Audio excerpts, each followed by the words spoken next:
नमस्कार, स्वागत है आपका डीडी न्यूज पर। मैं हूं रेशमा आपके साथ। आइए हेडलाइंस पर नजर डालते हैं।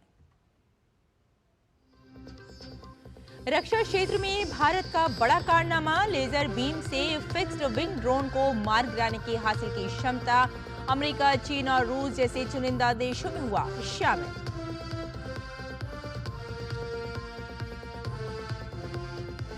देश भर में मनाई जा रही है डॉक्टर भीमराव अंबेडकर की जयंती। राष्ट्रपति, उपराष्ट्रपति और प्रधानमंत्री प्रेरणा स्थल पर देंगे श्रद्धांजलि।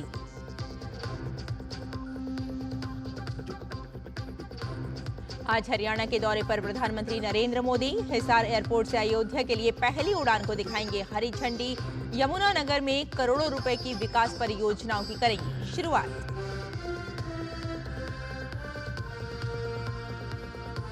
गृह मंत्री अमित शाह दिल्ली में फॉरेंसिक साइंस समिट का करेंगे उद्घाटन। फॉरेंसिक विज्ञान और साइबर सुरक्षा समेत संबंधित क्षेत्रों के विशेषज्ञों से करेंगे चुनौतियों और समाधान पर चर्चा। और पश्चिम बंगाल के मुर्शिदाबाद में हालात तनावपूर्ण, कुछ हिंदुओं ने मालदा में ली शरण। आज पीड़ितों से मिलेंगे बीजेपी प्रदेश अध्यक्ष। वहीं नेता विपक्ष ने राहत सामग्री वितरण के लिए राज्यपाल से किया हस्तक्षेप का अनुरोध।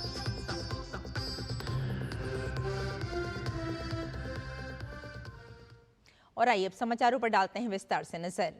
भारत ने 30 किलोवाट की लेजर आधारित हथियार प्रणाली का उपयोग करके फिक्स्ड विंग एयरक्राफ्ट, मिसाइल और स्वार्म ड्रोन को मार गिराने की क्षमता हासिल कर ली है। इसके साथ ही भारत, अमेरिका, चीन और रूस सहित उन चुनिंदा देशों में शामिल हो गया है जिनके पास ये क्षमता है। रक्षा अनुसंधान और विकास संगठन DRDO के प्रमुख केंद्र centre for high energy system and sciences Hyderabad ने आंध्र प्रदेश के कुर्नूल में वाहन पर लगे लेजर निर्देशित हथियार DEW MK2A के भूमि संस्करण का सफल प्रदर्शन किया।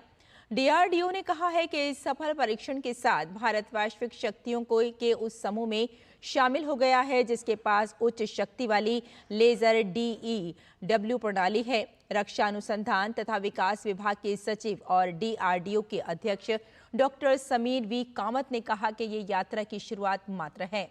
उन्होंने विश्वास व्यक्त किया कि इस प्रयोगशाला ने DRDO की अन्य प्रयोगशालाओं, उद्योग और शिक्षा जगत के साथ जो तालमेल हासिल किया है वे जल्द ही लक्ष्य तक पहुंचेगा। डॉक्टर कामत ने कहा कि DRDO अन्य उच्च ऊर्जा प्रणालियों जैसे उच्च ऊर्जा, माइक्रोवेव, इलेक्ट्रोमैग्नेटिक पल्स और कई प्रौद्योगिकियों पर काम कर रहा है जो स्टार वार्स क्षमता प्रदान करेगी।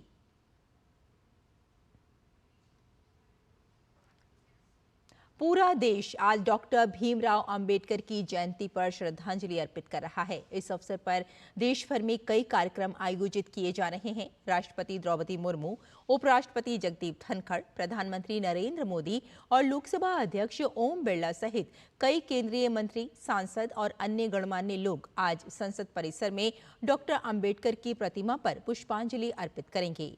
डॉक्टर भीमराव अंबेडकर स्वतंत्र भारत के पहले विधि और न्याय मंत्री थे।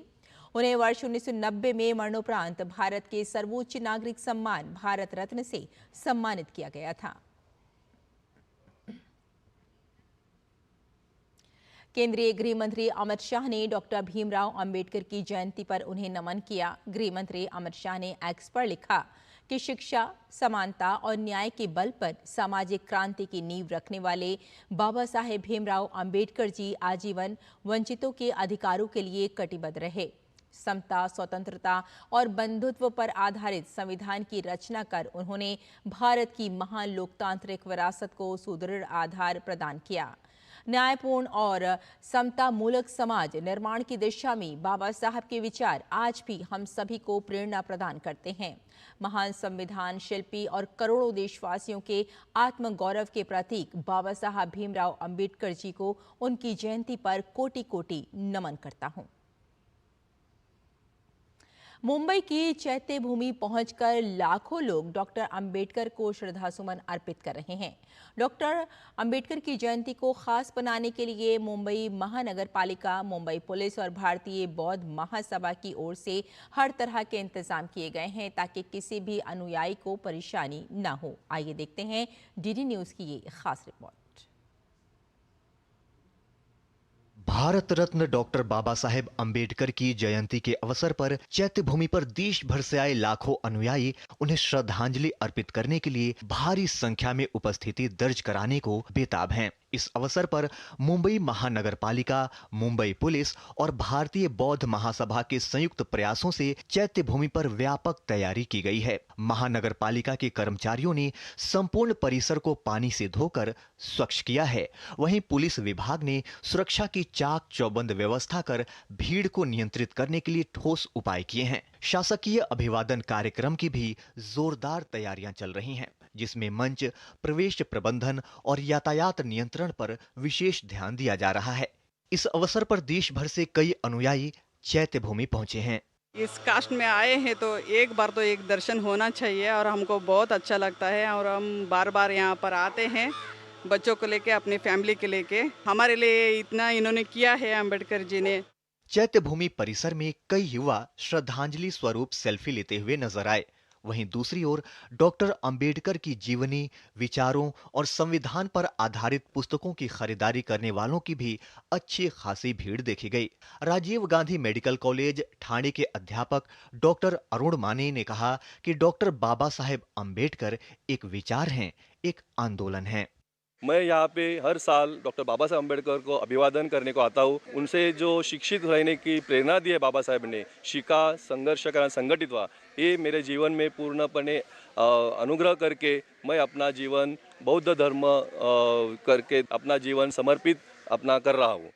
चैत्य भूमि केवल एक स्मारक न रहकर सामाजिक जागरूकता का एक जीवंत केंद्र बन चुकी है। देश भर से आए अनुयायी केवल श्रद्धांजलि ही अर्पित नहीं कर रहे, बल्कि उनके विचारों को अपने जीवन में उतारने का संकल्प भी व्यक्त कर रहे हैं। चैत्य भूमि से शिशिर शेलार की रिपोर्ट, डीडी न्यूज। भारत के इतिहास में कुछ ऐसे महान लोग हैं जिन्होंने समाज की दिशा और दशा को पूरी तरह बदल दिया। डॉक्टर भीमराव अंबेडकर ऐसा ही एक नाम है जिनका जीवन भारत में समानता, स्वतंत्रता और बंधुत्व की भावना को समर्पित था। मध्य प्रदेश के महू से पेश है डीडी न्यूज की ये विशेष रिपोर्ट।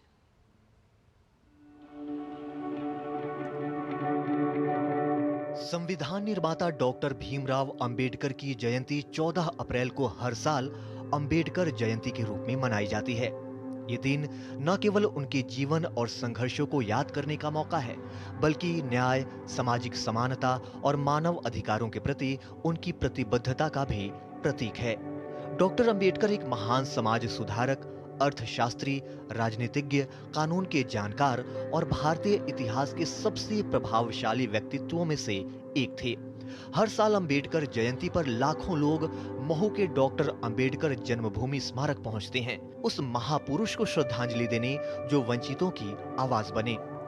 डॉक्टर भीमराव अंबेडकर का स्मारक महू में स्थापित हुआ था और इसका ऐतिहासिक महत्व है क्योंकि यहाँ डॉक्टर अंबेडकर का जन्म हुआ था और उनके फादर उस समय मिलिट्री, ब्रिटिश मिलिट्री थी, उसमें सर्विस में थे। और जैसा कि आप जानते हो कि इस जगह का एक दलितों की बात करें तो उनके लिए सब कुछ है, एवरीथिंग इज देयर। इंदौर के महू में स्थित अंबेडकर स्मारक ऐसा इकलौता तीर्थ स्थल है जहां डॉक्टर अंबेडकर की अस्थि कलश के समक्ष हर साल हजारों लोग सामाजिक उत्थान की प्रार्थना लेकर पहुंचते हैं और उनके चरणों में श्रद्धा सुमन अर्पित करते हैं। बौद्ध निर्माण शैली में बना महू का अंबेडकर स्मारक इसलिए भी खास है क्योंकि बाबा साहब के अनुयायियों ने उनके स्मारक को भी भगवान बुद्ध की तरह ही स्तूप के रूप में विकसित किया है। एक अलग ही तरह का एक उत्साह लोगों में रहता है कि बाबा साहब का जन्म इस दिन हुआ, उसको ऐतिहासिक तारीख मानते हुए महू और उसके आसपास के लोग तो आते ही हैं, उससे दूर दूर के और भी लोग आते हैं और और एक और बड़ी खासियत है, सभी पार्टियों के वहाँ लोग आपको दिखाई देंगे। सभी पॉलिटिकल पार्टीज के लोग आते हैं, अपने श्रद्धा सुमन अर्पित करते हैं। डॉक्टर अंबेडकर ने विपरीत परिस्थितियों में जन्म लेकर भी शिक्षा, समानता और न्याय को अपना लक्ष्य बनाया। ये शहर गर्व करता है कि वो बाबा साहेब की जन्मस्थली है। हमको बहुत अच्छी खुशी हुई यहाँ का पूरा देख के, सब कुछ इधर पुलिस वाले का प्रोटेक्शन, सब कुछ मतलब कुछ भी नहीं यहाँ पे, एकदम शांति से सब कुछ हो रहा है। यहाँ का प्रोग्राम हमेशा से अच्छा रहा है इतने सालों से, और इस बार भी मैं बोल रहा हूँ आपको अच्छा ही रहेगा। डॉक्टर अंबेडकर की विचारधारा को जन जन तक पहुंचाने और उनके जन्म स्थान को एक राष्ट्रीय स्मारक के रूप में विकसित करने में मौजूदा केंद्र सरकार की भी अहम भूमिका रही है। प्रधानमंत्री नरेंद्र मोदी की अगुवाई में महू को न सिर्फ पर्यटन नक्शे पर उभारा गया, बल्कि यहाँ बुनियादी सुविधाएं भी तेजी से विकसित की गईं। बहरहाल डॉक्टर अंबेडकर का जीवन सिखाता है कि बदलाव की शुरुआत हिम्मत और शिक्षा से होती है। मानव जीवन का परम उद्देश्य मन का विकास होना चाहिए, और इसी सोच की जड़ें पड़ी थी यही महू की इस धरती पर, जहां अंबेडकर का जन्म हुआ। जाति भेदभाव और असमानता से लड़ते हुए उन्होंने करोड़ों भारतीयों को सोचने, बोलने और आगे बढ़ने का अधिकार दिलाया। आज भी यह जन्मभूमि सिर्फ एक स्मारक नहीं बल्कि एक चेतना है जो हर पीढ़ी को जगाती है। Shreyas Dwivedi, DD news, Mhow. Doctor Bhimrao Ambedkar का मानना था कि शिक्षा हाशिए पर खड़े हर इंसान की बराबरी की पहली सीढ़ी है। उन्होंने भारत में शिक्षा को लेकर जो सपना देखा वो वर्तमान समय में फलीभूत होता दिख रहा है। आज हम बात करेंगे पिछले 10 साल से कि किस तरह से केंद्र की मोदी सरकार बाबा साहब के सपनों को मूर्त रूप देने में जुटी है। देखते हैं ये रिपोर्ट। 14 अप्रैल 2018 केंद्र की मोदी सरकार ने ग्राम स्वराज अभियान का शंखनाद किया। उद्देश्य था बाबा साहब के बताए समाज के आखिरी पायदान के लोगों तक कल्याणकारी योजनाओं को पहुंचाकर सबका साथ सबका विकास के जयघोष को चरितार्थ करना। इससे पहले ही साल 2016 में पीएम मोदी ने डिजिटल लेन देन को बढ़ावा देने के लिए लॉन्च किए गए विशेष ऐप का नाम बाबा साहब के सम्मान में भीम रखा था। प्रधानमंत्री बनने के बाद ही पीएम मोदी ने संविधान के निर्माता बाबा साहब के सम्मान में लंदन स्थित उनके घर को खरीदा। साल 2015 में लंदन में किंग हेनरी रोड पर डॉक्टर अंबेडकर स्मारक का उद्घाटन किया। बी.आर. अंबेडकर की 125वीं जयंती संयुक्त राष्ट्र में पहली बार अप्रैल 2016 को मनाई गई।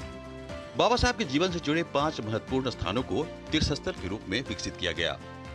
नाम दिया पंचतीर्थ, जिसमें महू में उनका जन्म स्थान, लंदन में डॉक्टर अंबेडकर स्मारक, उनकी शिक्षा भूमि, नागपुर में दीक्षा भूमि, मुंबई में चैत्य भूमि और दिल्ली में उनकी महापरिनिर्वाण भूमि शामिल है। बाबा साहब के लिए भारतीय जनता पार्टी ने पंचतीर्थ बनाया है, चाहे उनको जन्म स्थान हो, चैत्य भूमि जहां उनका क्रिमेशन हुआ, 27 अलीपुर रोड हो, लंदन में जहां बाबा साहब ने शिक्षा ग्रहण किया था, तो उन्होंने पंचतीर्थ बनाया। पीएम मोदी ने 13 अप्रैल 2018 को 26 अलीपुर रोड स्थित बाबा साहब के महापरिनिर्वाण स्थल को डॉक्टर अंबेडकर राष्ट्रीय स्मारक के नाम से उद्घाटन किया।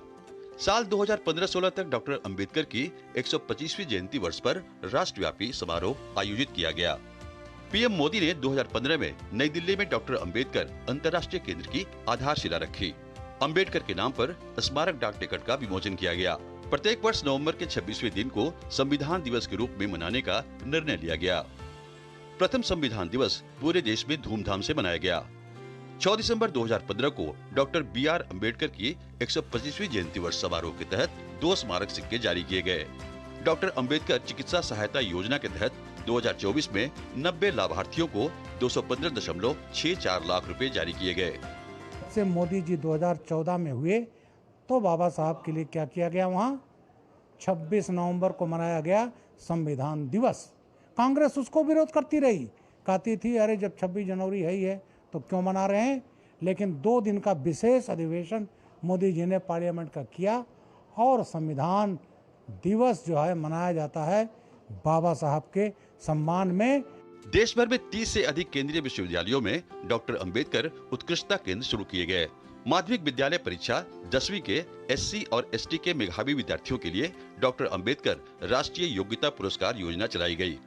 माध्यमिक विद्यालय परीक्षा 12वीं के SC और ST से संबंधित मेधावी विद्यार्थियों के लिए डॉक्टर अंबेडकर राष्ट्रीय योग्यता पुरस्कार योजना से 2024 में 19 लाभार्थियों को 7.20 लाख रुपए दिए गए। धीरज कुमार के साथ कुमार आलोक की रिपोर्ट, डीडी न्यूज। अगली खबर का रुख करते हैं। अंबेडकर जयंती के अवसर पर प्रधानमंत्री नरेंद्र मोदी आज हरियाणा का दौरा करेंगे।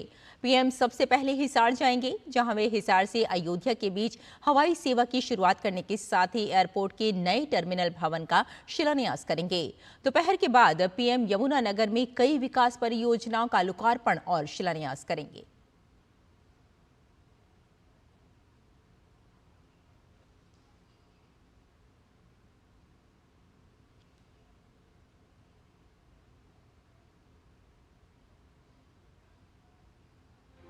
सोमवार को अंबेडकर जयंती के अवसर पर प्रधानमंत्री नरेंद्र मोदी ढेरों विकास परियोजनाओं का उपहार देने हरियाणा जाएंगे। राज्य की विमानन कनेक्टिविटी को नई ऊंचाई देते हुए पीएम हिसार से अयोध्या के लिए पहली उड़ान सेवा का शुभारंभ करेंगे। यहाँ से सीधी उड़ान अयोध्या के लिए उड़ेगी और मात्र 2 घंटे के अंदर हिसार और आसपास के जिलों के जो लोग हैं वो अयोध्या जा सकते हैं, भगवान श्री राम के दर्शन कर सकते हैं। कनेक्टिविटी के लिहाज से देखें तो ये एयरपोर्ट काफ़ी महत्वपूर्ण है, जिसकी शुरुआत प्रधानमंत्री नरेंद्र मोदी डॉक्टर भीमराव अंबेडकर बाबा साहब की जयंती पर 14 अप्रैल को हिसार से करने जा रहे हैं। पीएम हिसार हवाई अड्डे के नए टर्मिनल भवन की आधारशिला भी रखेंगे। 410 करोड़ की इस परियोजना में अत्याधुनिक यात्री टर्मिनल, कार्गो टर्मिनल और एटीसी भवन का निर्माण शामिल है। ये परियोजनाएं हवाई यात्रा को सुरक्षित, किफायती और सर्वसुलभ बनाने की पीएम की प्रतिबद्धता की एक और मिसाल है। हरियाणा की ऊर्जा आत्मनिर्भरता की दिशा में बड़ी पहल करते हुए पीएम यमुनानगर में Deenbandhu Chhoturam thermal power plant की 800 मेगावाट की आधुनिक थर्मल पावर यूनिट की आधारशिला भी रखेंगे। 233 एकड़ में फैली ये यूनिट करीब 8,500 करोड़ रुपए की लागत से बनेगी। इससे पूरे राज्य में निर्बाध बिजली आपूर्ति सुनिश्चित करने में मदद मिलेगी। पीएम यमुनानगर के मुकरबपुर में एक कंप्रेस्ड बायोगैस संयंत्र की भी आधारशिला रखेंगे। भारतमाला परियोजना के तहत पीएम रेवाड़ी बाईपास परियोजना का शुभारंभ करेंगे। 1070 करोड़ रुपए की लागत वाली ये परियोजना 14.4 किलोमीटर लंबी है। प्रधानमंत्री यमुनानगर में एक विशाल जनसमूह को संबोधित भी करेंगे। पीएम के दौरे को लेकर हरियाणा वासियों में जबरदस्त उत्साह है। प्रधानमंत्री नरेंद्र मोदी बाबा साहब की जयंती के दिन हरियाणा दौरे पर आ रहे हैं, जहां पर हरियाणा को कई सारी सौगातें देने वाले हैं। दरअसल जब से सत्ता में ये डबल इंजन की सरकार हरियाणा में आई है, उसके बाद से विकास काफी तेजी से होने लगा है। प्रधानमंत्री नरेंद्र मोदी का यमुनानगर आना ये दिखलाता है कि जिस तरीके से विधानसभा चुनाव से पहले बीजेपी ने हरियाणा में जो वादे किए थे, अब उन वादों को एक एक करके पूरा किया जा रहा है।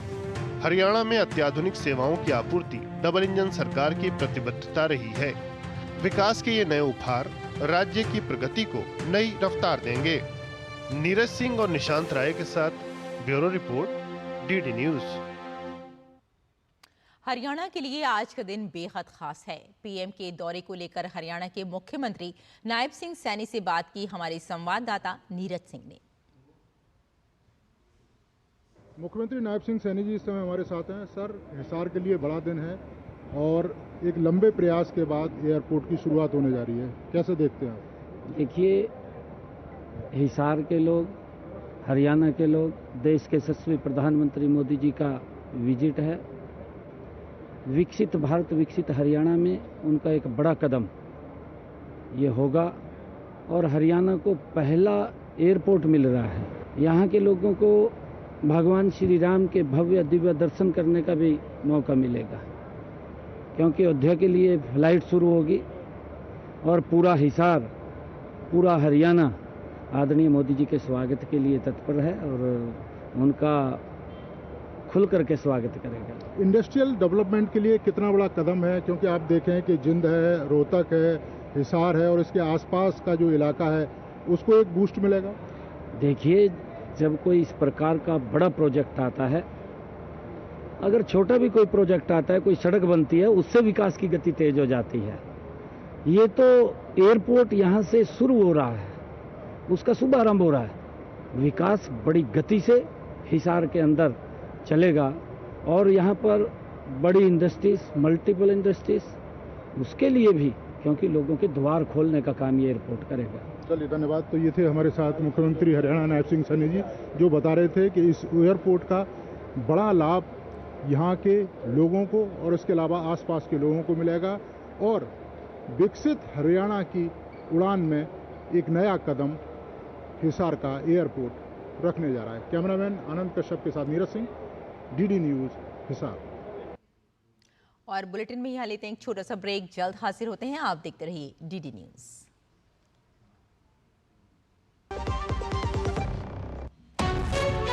विभाग अनेक, कंप्लेंट बॉक्स 1, किसी भी सरकारी दफ्तर, विभाग या बैंक से जुड़ी शिकायत के लिए pgportal.gov.in पर जाएं, रजिस्टर करें, संबंधित विभाग चुनें, शिकायत दर्ज करें और ट्रैकिंग आईडी नोट करें।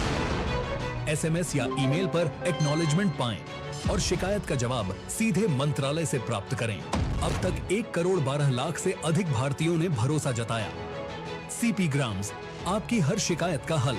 अभी शिकायत दर्ज करें pgportal.gov.in।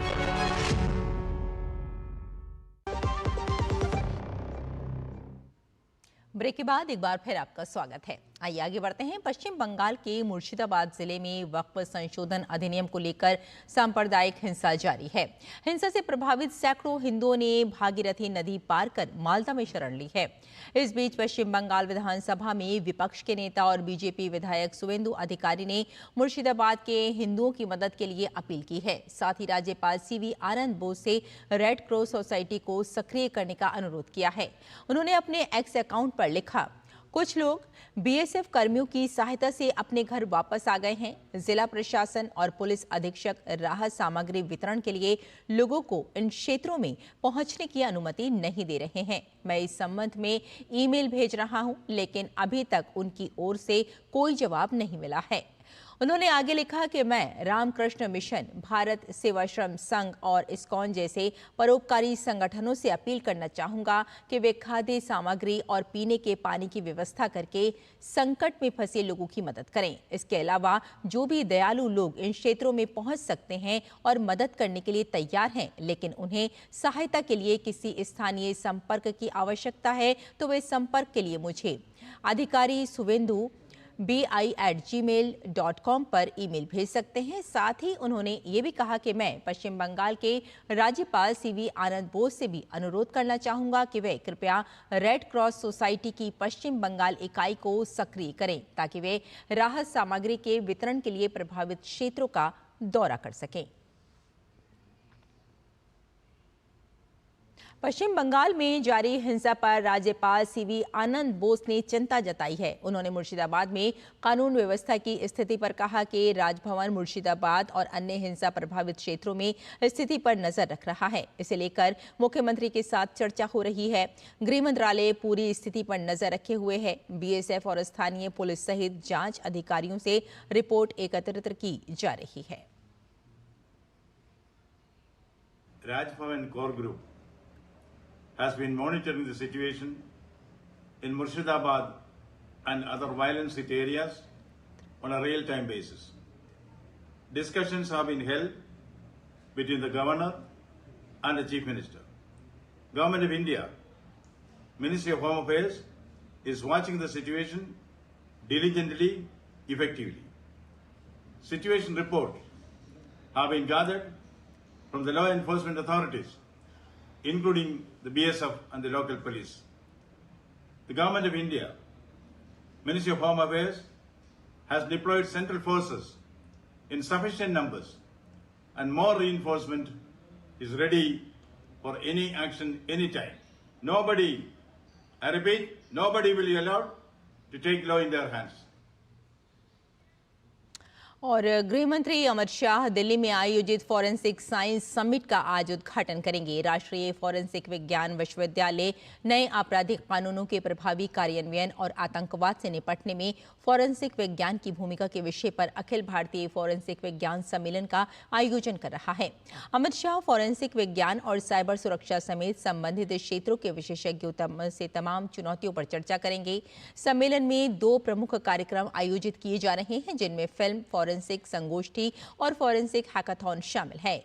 फॉरेंसिक हैकाथॉन का आयोजन नवाचार और इंक्यूबेशन को प्रोत्साहित करने के उद्देश्य से किया गया है। इस सम्मेलन में 1600 से अधिक प्रतिभागी भाग ले रहे हैं, जिनमें फॉरेंसिक विज्ञान, न्यायाधीश, कानून प्रवर्तन अधिकारी, शोधकर्ता, उद्योग विशेषज्ञ और छात्र शामिल होंगे।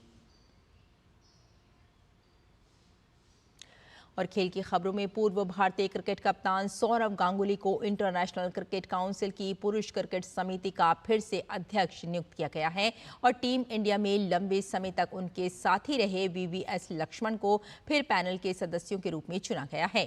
साल 2000 से 2005 तक भारतीय क्रिकेट टीम का नेतृत्व करने वाले सौरव गांगुली को पहली बार 2021 में समिति का अध्यक्ष नियुक्त किया गया था। गांगुली और लक्ष्मण के अलावा इस बार समिति में कई अन्य पूर्व दिग्गज खिलाड़ियों को भी शामिल किया गया है। इनमें अफगानिस्तान के पूर्व गेंदबाज हामिद हसन, वेस्टइंडीज के महान बल्लेबाज डेसमंड हेंस, साउथ अफ्रीका के कप्तान टेम्बा बावुमा और इंग्लैंड के पूर्व बल्लेबाज जोनाथन ट्रॉट के नाम शामिल हैं। इंडियन प्रीमियर लीग में आज लखनऊ सुपर जायंट्स का सामना चेन्नई सुपर किंग्स से होगा। मैच लखनऊ के अटल बिहारी वाजपेयी क्रिकेट स्टेडियम में शाम 7:30 बजे से खेला जाएगा। लखनऊ सुपर जायंट्स 6 में से 4 मैच जीतकर 8 पॉइंट के साथ पॉइंट टेबल में चौथे नंबर पर है। वहीं चेन्नई सुपर किंग्स 6 में से 5 मैच हार चुकी है। आईपीएल क्रिकेट में मुंबई इंडियंस ने दिल्ली कैपिटल्स को 12 रन से हरा दिया है। दिल्ली के अरुण जेटली स्टेडियम में खेले गए इस मुकाबले में मुंबई इंडियंस ने दिल्ली कैपिटल्स को 206 रनों का लक्ष्य दिया था। दिल्ली कैपिटल्स 19 ओवर में 193 रन पर ऑल आउट हो गई है। इससे पहले बल्लेबाजी के लिए भेजे जाने पर मुंबई इंडियंस ने निर्धारित 20 ओवर में 5 विकेट पर 205 रन बनाए थे।